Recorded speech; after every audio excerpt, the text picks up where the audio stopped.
नमस्कार।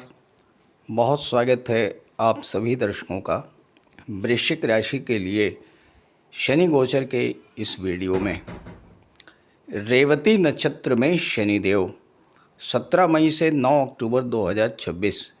जी हाँ, कर्म फलदाता न्याय के देवता शनिदेव 17 मई को नक्षत्र परिवर्तन करेंगे और अपने मित्र बुध के नक्षत्र रेवती नक्षत्र में गोचर करेंगे। रेवती नक्षत्र में ही शनिदेव 27 जुलाई को वक्री हो जाएंगे और वक्री अवस्था में ही नक्षत्र परिवर्तन करके 9 अक्टूबर को अपने ही नक्षत्र उत्तरा भाद्रपद में गोचर करेंगे। उत्तरा भाद्रपद में आकर शनि मार्गी होंगे और पुनः 8 फरवरी 2027 को रेवती नक्षत्र में गोचर करेंगे और 3 जून 2027 तक रेवती में ही रहेंगे। तो इस तरह से रेवती नक्षत्र में शनि 2 बार गोचर करेंगे। पहले तो 17 मई से 9 अक्टूबर और दोबारा 8 फरवरी से 3 जून 2027। शनि का रेवती में गोचर और 2 जून से 18 अक्टूबर तक गुरु की दृष्टि शनि पर पड़ने से इस पूरे गोचर काल में शनि पर गुरु और बुध जैसे शुभ ग्रहों का प्रभाव तो रहेगा ही, रेवती जैसे शुभ नक्षत्र का प्रभाव भी शनि पर रहेगा, जिससे शनि के नकारात्मक फलों में कमी आएगी और शनि गोचर के शुभ फल आपको प्राप्त होंगे। तो वृश्चिक राशि के जातकों पर इस गोचर का क्या प्रभाव पड़ेगा, इसी पर चर्चा करेंगे इस वीडियो में। लेकिन उससे पहले एक संक्षिप्त जानकारी रेवती नक्षत्र के बारे में और रेवती में शनि गोचर के प्रभाव पर भी चर्चा करेंगे, ताकि आप इस वीडियो को, इस गोचर को अच्छे से समझ सकें और पूरे गोचर का लाभ ले सकें। ये विश्लेषण आपकी चंद्र राशि के आधार पर किया जा रहा है और वीडियो के अंत में रेवती नक्षत्र से संबंधित संक्षिप्त उपाय भी बताऊंगा। तो पहले समझते हैं कि रेवती नक्षत्र में शनिदेव का क्या प्रभाव पड़ता है। रेवती नक्षत्र क्रम में 27वां नक्षत्र है, अंतिम नक्षत्र है, जिसके बाद नए सिरे से नक्षत्र का क्रम शुरू होगा। बुध के द्वारा शासित इस अंतिम नक्षत्र में शनि का प्रवेश एक बड़ा कार्मिक बदलाव लेकर आएगा, जो आध्यात्मिक विकास, नई शुरुआत और जीवन में गहरे परिवर्तन का सूचक है। वर्तमान में शनिदेव अपने ही नक्षत्र उत्तरा भाद्रपद में गोचर कर रहे हैं और 17 मई को रेवती नक्षत्र में गोचर करेंगे। अब यहाँ पर शनि मंगल का दुर्योग भी 11 मई को समाप्त हो चुका है। 2 जून को देवगुरु बृहस्पति भी अपनी उच्च की राशि कर्क राशि में गोचर करेंगे और शनि पर गुरु की दृष्टि पड़ेगी, तो शनि का नकारात्मक प्रभाव कम होगा। रेवती नक्षत्र सुख समृद्धि का नक्षत्र है, क्योंकि इस नक्षत्र में आकर दैत्य गुरु शुक्र उच्च के हो जाते हैं। तो ये गोचर आपके लिए बेहद अनुकूल रहने वाला है। जिन जातकों पर 7.5 या ढैया गतिमान है, उन्हें इससे भी राहत मिलेगी जब शनि रेवती नक्षत्र में गोचर करेंगे। ध्यान दीजिएगा, शनि सौर मंडल के अंतिम ग्रह हैं। रेवती 27 नक्षत्रों में अंतिम नक्षत्र है, तो अंतिम ग्रह अंतिम नक्षत्र में जा रहा है और रेवती शनि का जन्म नक्षत्र भी है। 17 मई को शनि रेवती नक्षत्र में जाएंगे और 9 अक्टूबर तक रहेंगे। चूँकि बीच में शनि वक्री भी होंगे, 27 जुलाई को वक्री हो जाएंगे और वक्री अवस्था में ही नक्षत्र परिवर्तन करेंगे और 9 अक्टूबर को अपने ही नक्षत्र उत्तरा भाद्रपद में आ जाएंगे। फिर उत्तरा भाद्रपद में ही मार्गी होंगे और 8 फरवरी 27 से 3 जून 27 तक पुनः रेवती नक्षत्र में गोचर करेंगे। रेवती नक्षत्र के स्वामी हैं बुध और बुध शनि के मित्र हैं। साथ ही साथ रेवती शनि का जन्म नक्षत्र भी है, इसलिए रेवती नक्षत्र शनि को अत्यंत प्रिय है। रेवती एक मृदु और सात्विक नक्षत्र है। रेवती का अर्थ ही होता है सुंदर, समझदार, धनी और ऐश्वर्यशाली। रेवती नक्षत्र भगवान विष्णु का प्रिय नक्षत्र है, क्योंकि रेवती मधुर और सौम्य नक्षत्र है। रेवती नक्षत्र को मोक्ष प्रदायक माना गया है। इस नक्षत्र में धन और ऐश्वर्य देने वाले ग्रह शुक्र उच्च के हो जाते हैं। तो कोई भी शुभ कार्य करना हो, घर बनाना हो, गृह प्रवेश करना हो, आभूषण खरीदना हो, जमीन खरीदना हो, नए घर नए वाहन की प्राप्ति या शादी ब्याह के कार्य, इस तरह के मांगलिक कार्य इस नक्षत्र में होते हैं। इस नक्षत्र के देवता हैं पूषा, और पूषा एक वैदिक देवता हैं। रेवती नक्षत्र के सिंबल हैं मृदंग, शंख, मछली, हाथी और चमेली का फूल। शंख हर शुभ कार्य में पूजा पाठ के शुरुआत में बजाया जाता है। मछली शुभता का प्रतीक है, जल में रहती है। रेवती नक्षत्र मीन राशि में आ जाता है, और मीन राशि जल तत्वीय राशि है। शनि भी मीन राशि में है, और मीन का सिंबल भी मछली है। तो ये नक्षत्र विदेशी व्यापार, धार्मिक यात्राओं, export import, travel and tourism, इन क्षेत्रों से जुड़े हुए व्यक्तियों के लिए भी बेहद अनुकूल रहेगा। अगला सिंबल इसका हाथी है। हाथी यानी राजसत्ता। तो जो लोग गवर्नमेंट जॉब में हैं, गवर्नमेंट पॉलिसीज़ बनाते हैं, शासन प्रशासन में हैं, उनके लिए भी ये गोचर अति उत्तम होगा। बुध हैं बुद्धि के कारक, और शनि है कर्म के कारक। तो जो लोग बुद्धि और वाणी से रिलेटेड क्षेत्रों में कार्य कर रहे हैं, वकालत है, कंसल्टेंसी है, शिक्षा है, व्यापार है, आईटी सेक्टर है, मैनेजमेंट का क्षेत्र या शेयर मार्केट, उनके लिए भी ये गोचर बेहद अनुकूल रहने वाला है। अब एक बात समझिएगा ध्यान से, हाथी झुंड में रहता है। तो वो जातक जिनका जन्म रेवती नक्षत्र में हुआ है, वो परिवार के प्रति समर्पित होते हैं। खास करके अगर महिला हैं तो वो अपने घर, अपने परिवार के लिए विशेष समर्पित होती हैं। अब प्रश्न ये है कि शनि जब रेवती नक्षत्र से गुजरेगा तो क्या सब कुछ अच्छा ही होगा? देखिए, रेवती नक्षत्र गंडमूल नक्षत्र यानी कि ठहराव का नक्षत्र है। तो यहाँ पर हम रुकते हैं, अपने एक्शंस का रिव्यू करते हैं, तब आगे बढ़ते हैं। तो इससे चीज़ें स्लो हो जाती हैं, और वैसे भी शनि हर एक कार्य को स्लो कर देता है। तो होगा ये कि आप किसी कार्य की शुरुआत तो बड़े उत्साह के साथ करेंगे, लेकिन थोड़े समय के बाद कार्य के प्रति उदासीनता आ जाएगी। विघ्न, बाधा और दूसरी तरह की रुकावटों के जो दूसरे कारक ग्रह हैं वो हैं केतु, और केतु मघा नक्षत्र में गोचर कर रहे हैं। मघा नक्षत्र भी गंडमूल नक्षत्र है। तो कार्य में धीमापन आएगा, रुकावट आएगी, फ्रस्ट्रेशन भी बढ़ेगा, और कभी कभी कार्य को बीच में छोड़ने का मन होगा। यहीं पर आपको सावधान हो जाना होगा। हालांकि ओवरऑल इसका इफेक्ट अत्यंत शुभ और लाभ देने वाला होगा। तो ये है वृश्चिक राशि के जातकों की कुंडली।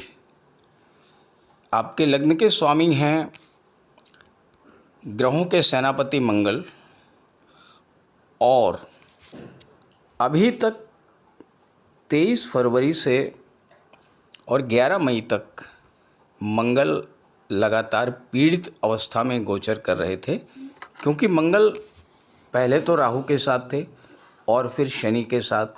तो शनि मंगल और मंगल राहु, ये दोनों ही गोचर बहुत ख़राब रहे। लेकिन 11 मई से स्थितियों में परिवर्तन आया है। मंगल आपकी कुंडली में छठे भाव में आ चुके हैं, अपनी ही राशि में आ चुके हैं। और आपके राशि के स्वामी, आपके लग्न के स्वामी मंगल छठे भाव में अजेय होते हैं, शत्रुहंता होते हैं। मंगल को छठे भाव में कोई हरा नहीं सकता है। तो अब लगभग 3 महीनों के बाद आपके लग्नेश बहुत अच्छी स्थिति में आ गए। दूसरी बात क्या हुई कि शनिदेव बुध के नक्षत्र में गोचर कर रहे हैं, रेवती नक्षत्र में गोचर कर रहे हैं। अब रेवती नक्षत्र के बारे में आपने अच्छे से समझ लिया होगा। बहुत ही शुभ सौम्य नक्षत्र है, सुख समृद्धि का नक्षत्र है और इसके स्वामी होते हैं बुध। तो देखिए, इस पूरे गोचर काल में जब जब शनि और बुध का संबंध बनेगा तब आपके जीवन में चमत्कार होगा। अब देखिए, बुध तो बहुत फास्ट मूव करते हैं, बहुत तीव्र गति से गतिमान होते हैं। एक राशि में लगभग 15 दिन। तो शनि और बुध का ये जो संबंध बनेगा ये बहुत थोड़े समय के लिए बनेगा, लेकिन जो डेट्स मैं आपको बता रहा हूँ, जिन डेट्स में शनि और बुध का संबंध बनेगा, बहुत तीव्र गति से आपको फल भी प्राप्त होंगे। अब देखिए, शनि बैठे हैं पंचम में। शनि की तीसरी दृष्टि सप्तम पर है, 7वीं दृष्टि एकादश पर है, 10वीं दृष्टि धन भाव पर है। तो आपके व्यापार व्यवसाय, आपके मैरिज लाइफ पर, आपकी इनकम पर, आपके सोशल रिलेशंस पर, आपके बैंक बैलेंस पर किसका कब्जा है, किसका नियंत्रण है? शनिदेव का और बुध का।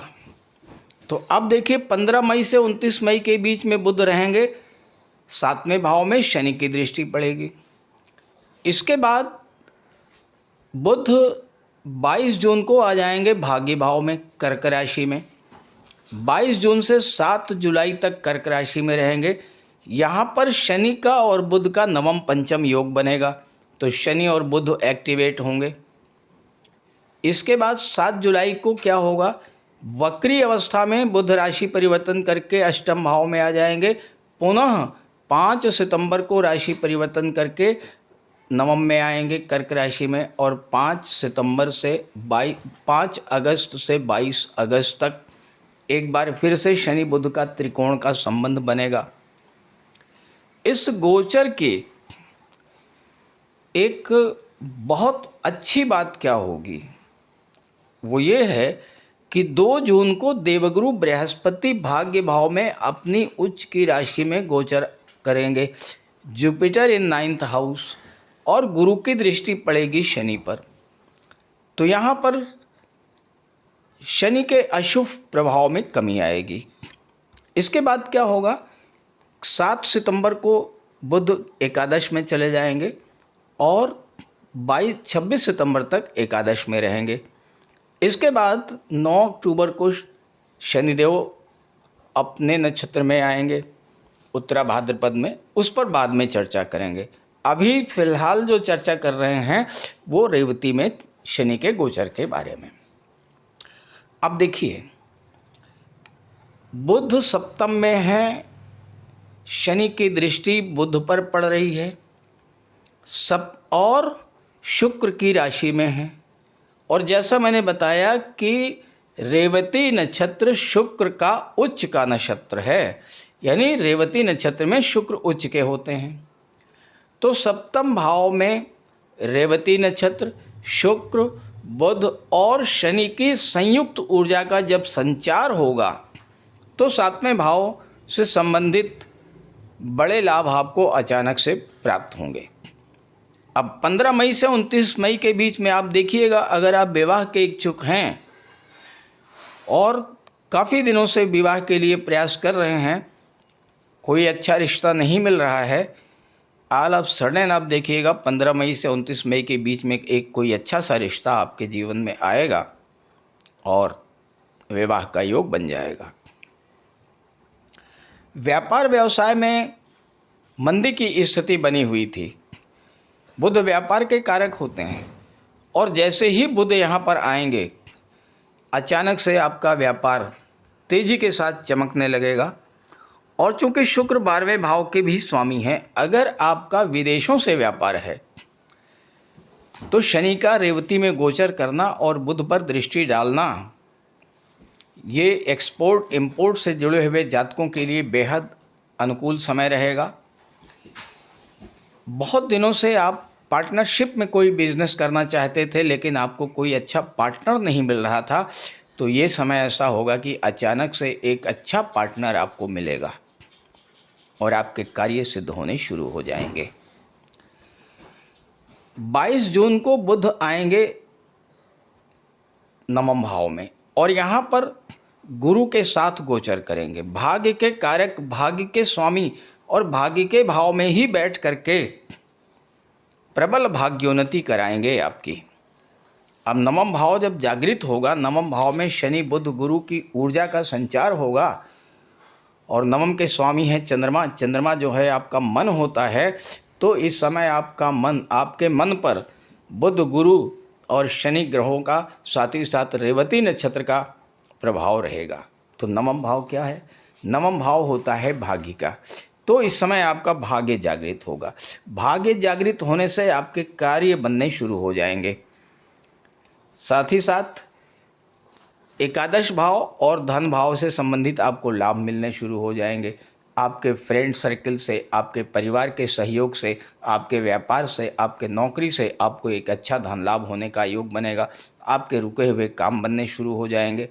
दूसरी बात, नवम भाव धर्म अध्यात्म का होता है और यहाँ पर बुध और गुरु जैसे शुभ ग्रहों का जब गोचर होगा और रेवती में गोचर कर रहे शनि की दृष्टि जब यहाँ पर पड़ेगी, तो निस्संदेह आपके घर में धार्मिक या मांगलिक आयोजन अचानक से होंगे और या तो फिर अचानक से कहीं तीर्थ यात्रा का आपका कार्यक्रम बन जाएगा।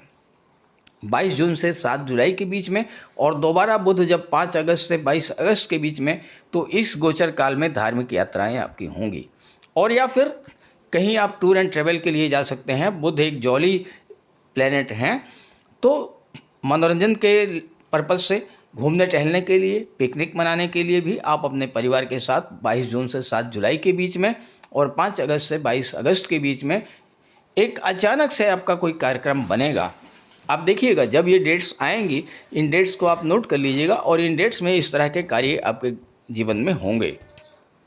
पिता और गुरु का बहुत अच्छा इसमें सहयोग मिलेगा। गुरु ज्ञान के कारक होते हैं, बुध बुद्धि के कारक होते हैं। आपका ज्ञान, आपकी बुद्धि इस समय सत्कर्मों में लगेगा, अच्छे कार्यों में लगेगा, पूजा पाठ में, धार्मिक और मांगलिक आयोजनों में। और साथ ही साथ नवम भाव उच्च शिक्षा का होता है, तो आपके हायर एजुकेशन से रिलेटेड जो आपके सपने हैं वो भी पूरे होंगे। किसी अच्छे इंस्टीट्यूट में आपका एडमिशन हो सकता है, उच्च शिक्षा के लिए आप विदेश जा सकते हैं। और इसके बाद बुध का जो अगला गोचर है वो बेहद महत्वपूर्ण है आपके लिए, क्योंकि यहाँ पर बुध अपनी उच्च की राशि में गोचर करेंगे और शनि की दृष्टि पड़ेगी। बुध अष्टम के स्वामी होकर के एकादश में गोचर करेंगे। एकादश भाव आपकी इनकम का होता है, अष्टम का भाव अचानक धन लाभ का होता है। आप देखिएगा 7 सितंबर से 26 सितंबर के बीच में आपको अचानक से धन की प्राप्ति का योग बन रहा है। कोई डूबा हुआ पैसा भी आपको मिल सकता है, गवर्नमेंट के पास रुका हुआ पैसा भी आपको मिल सकता है, इंश्योरेंस के क्षेत्र से, मार्केटिंग के क्षेत्र से आपको पैसा मिल सकता है, और या फिर रियल इस्टेट से आपको बहुत अच्छा पैसा मिल सकता है। अगर आप शासन प्रशासन में हैं, चूँकि आपकी कुंडली के 10th लॉर्ड जो हैं वो सूर्य हैं, अगर आप शासन प्रशासन में हैं, अगर आप गवर्नमेंट जॉब में हैं, तो यहाँ पर आपको उच्च पद का लाभ मिल सकता है, प्रमोशन का लाभ मिल सकता है और अचानक धन की प्राप्ति हो सकती है। अब देखिए, पंचम भाव जो होता है ये होता है शेयर मार्केट का। बुध शेयर मार्केट के कारक होते हैं और बुध की दृष्टि पड़ रही है पंचम भाव पर। तो यहाँ पर आप देखिएगा कि शेयर मार्केट से कोई अचानक से बड़ा लाभ इस समय मिलने का योग बनेगा।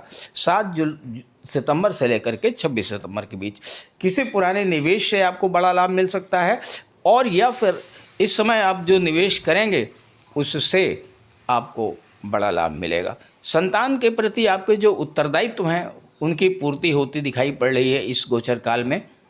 आप अपनी संतान के लिए कुछ करना चाहते थे तो 7 सितंबर से 26 सितंबर के बीच में आप देखिएगा, आप अपने बच्चों के लिए कुछ कर पाएंगे। ऐसी स्थिति बुध और शनि बनाएंगे। तो कुल मिलाकर के ये गोचर आपके लिए बेहद अनुकूल है। इस गोचर का लाभ उठाइए। और हाँ, कुछ उपाय भी मैं आपको बता दे रहा हूँ। किसी भी नक्षत्र से पूरा लाभ लेना है तो उस नक्षत्र के जो सिंबल हैं, उस नक्षत्र के जो प्रतीक चिन्ह हैं, उन्हें आपको अपने पास रखना चाहिए। तो रेवती नक्षत्र का प्रतीक क्या है?